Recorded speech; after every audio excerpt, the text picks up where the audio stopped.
भक्ति का प्रागट है। लेकिन वो भक्ति बढ़े कैसे,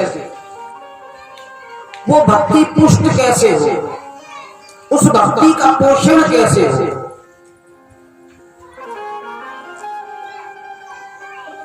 ताकि वो भक्ति हमें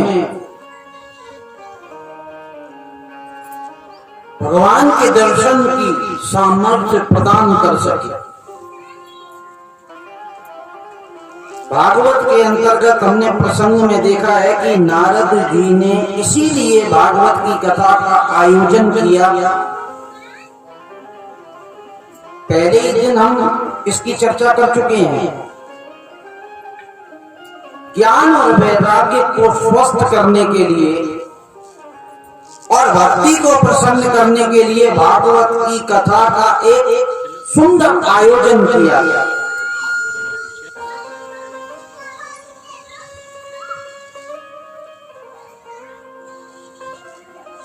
शुद्ध भक्ति की स्थापना हो, ये भागवत का विशुद्ध परिणाम है। कोई कहे ना महाराज जी भागवत सुनने का क्या फल मिलता है, क्या हम हनुमान बन जाएंगे, क्या हम पुत्रवान बन जाएंगे। ये क्रियाएं संसारी हैं, इनका भागवत से कोई लेना देना नहीं है। ये तुच्छ चीजें हैं, ये भौतिक कामनाएं हैं। भागवत का सफल परिणाम है विशुद्ध भक्ति की स्थापना तुम्हारे हृदय में हो जाए। कई लोग तो जीवन में आने वाले सुख दुख हानि लाभ यश अपयश इससे भागवत के परिणाम को जोड़ लेते हैं।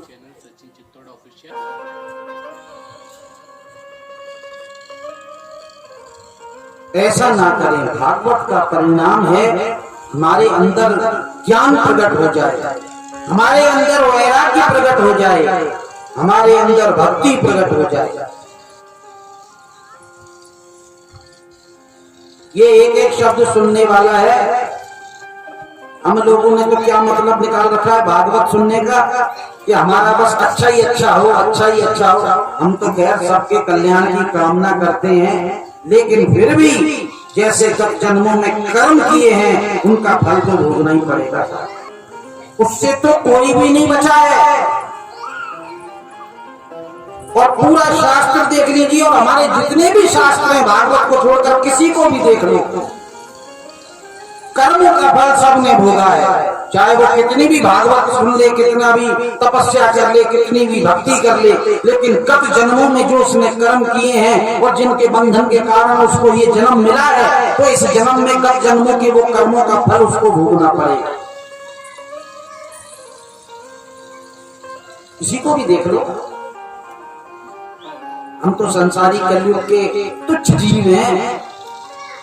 परम भागवत पितामह भीष्म बाणों की सैया पर सोना पड़ा। और जितने भी भक्तों की आप कथा सुनेंगे, कितने कितने दुख आए उनके जीवन में, आप देखिए।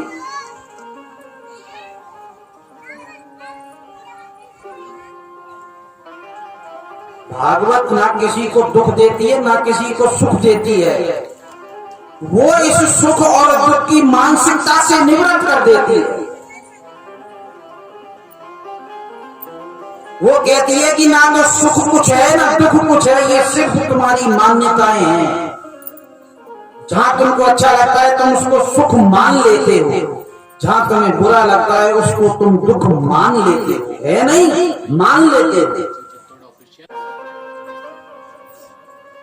ये मान्यताएं हैं, इन मान्यताओं से ऊपर उठ जाना और विशुद्ध भक्ति की स्थापना हमारे जीवन में हो जाना, यही भागवत का एक सफल परिणाम है, एक सुदृढ़ परिणाम है। और एक बात और कहूं आपसे, इस भारत में जन्म लेकर भक्ति ना हो ये असंभव है।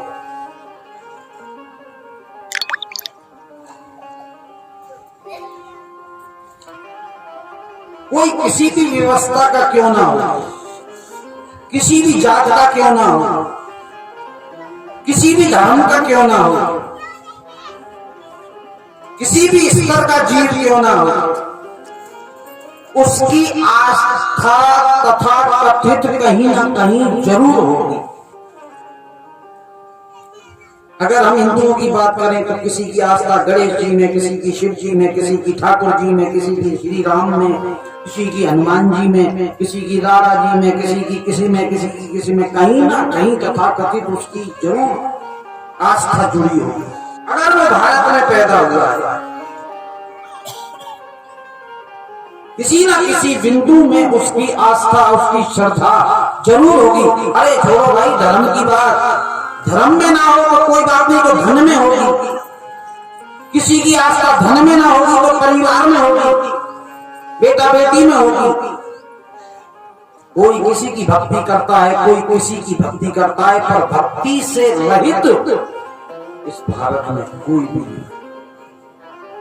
कोई संसारी की भक्ति करता है, कोई भगवान की भक्ति करता है, कोई गुरु की भक्ति करता है, कोई पति की भक्ति करता है, कोई पत्नी की भक्ति करता है, कोई बच्चों की भक्ति करता है। उनमें उसकी श्रद्धा है। कोई धन की भक्ति करता है। बात तो हुई है, व्यवस्था तो हुई है, क्रिया तो हुई है। समझ में आ रही है आपको बात? ड्राइवर अपनी गाड़ी की भक्ति करता, उसको भूख लगा। दुकानदार अपनी दुकान खोलेगा तो पहले उसको भूख लगाएगा, वो दुकान की भक्ति कर रहा है। जिसको देखो वो किसी ना किसी प्रकार से भक्ति में लगा।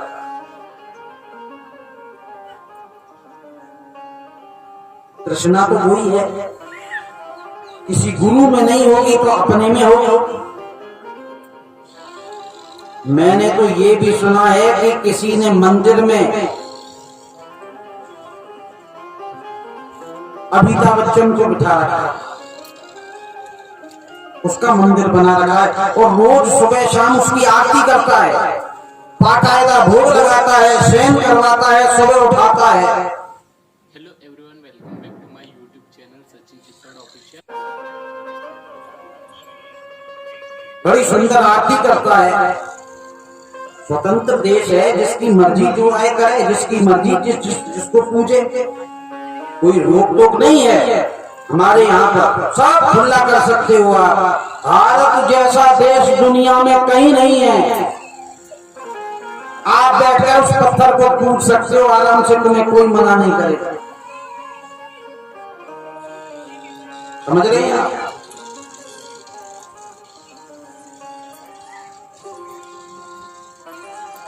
भारत में बहुत सामर्थ्य है भक्ति की, और वो भक्ति की सामर्थ्य नींव तक गई है, जड़ों तक गई है, गहराई तक गई है, अंदर। ये ब्रह्मंडल है साहब, कितना दिव्य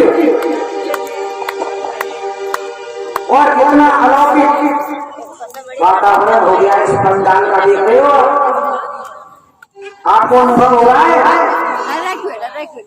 अरे हो रहा है कि नहीं हो रहा? माटी के रंग लाओ, मोटे को पूरे करो। आप चारों तरफ देखो इस टेंट को, इस वातावरण को, और आज आप अपने नेत्रों को, अपने जीवन को सफल कर रहे हो। सर्वप्रथम मुख्य यजमान जो बने हैं हमारे बाबूजी, वो ठाकुर जी के चरणों का पूजन करें, अपने मन की अभिलाषा मन ही मन में भगवान से कहें, हे राज महाराज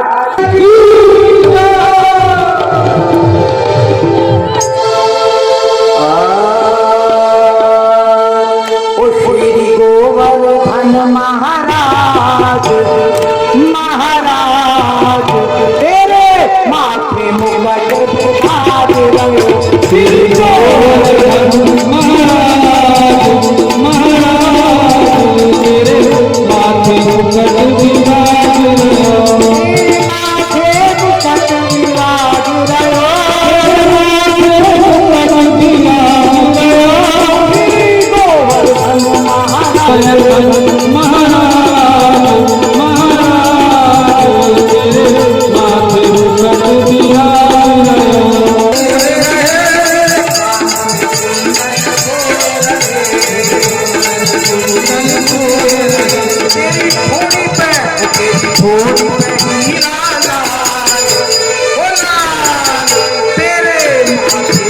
विराज रहे श्री गोवर्धन महाराज महाराज मेरे माथे मुकुट विराज